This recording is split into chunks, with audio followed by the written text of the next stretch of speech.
আসসালামু আলাইকুম। বরাবরের মতো আজকেও হাজির হয়েছি আরও একটি নতুন ভিডিও নিয়ে।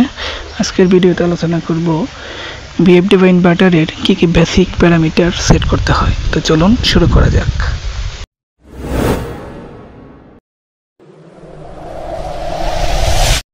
প্রথমে আমরা ফ্রিকোয়েন্সি রেফারেন্স সিলেকশন এই প্যারামিটারটি সেট করব।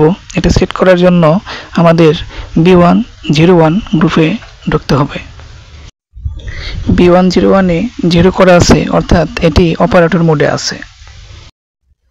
এই ফ্রিকোয়েন্সিকে আমরা চারভাবে সেট করতে পারি, যেখানে 0 হলো অপারেটর মোড, 1 হলো অ্যানালগ ইনপুট, 2 হলো সিরিয়াল কমিউনিকেশন বা আরএস কমিউনিকেশন, 3 হলো অপশন বোল্ট এবং 4 হলো পালস ইনপুট বা টার্মিনাল আরপি। এখন আমরা রান কমান্ড প্যারামিটারটি সেট করব। এটি সেট করার জন্য B102 গ্রুপে প্রবেশ করতে হবে। B102-তে 01 সেট করা আছে, অর্থাৎ এটি টার্মিনাল মোডে আছে। এখন আমাদের ইনপুট ভোল্টেজ সেট করতে হবে, অর্থাৎ ইনভার্টারটি ইনপুট কত ভোল্টে চলবে সেটি দিতে হবে। এটি দেওয়ার জন্য আমাদেরকে E101 গ্রুপে প্রবেশ করতে হবে। এখানে দেখেন 400 দেওয়া আছে, অর্থাৎ এটি 3 ফেজ 400 ভোল্টে চলবে।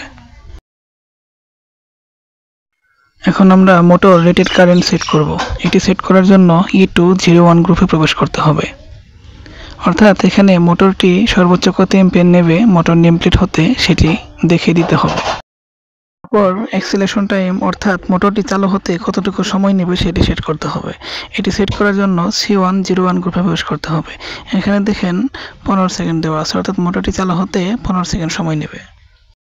এখন মোটরটি থামতে যে সময় নেবে সেই প্যারামিটারটি দিতে হবে, অর্থাৎ C201 গ্রুপে প্রবেশ করতে হবে।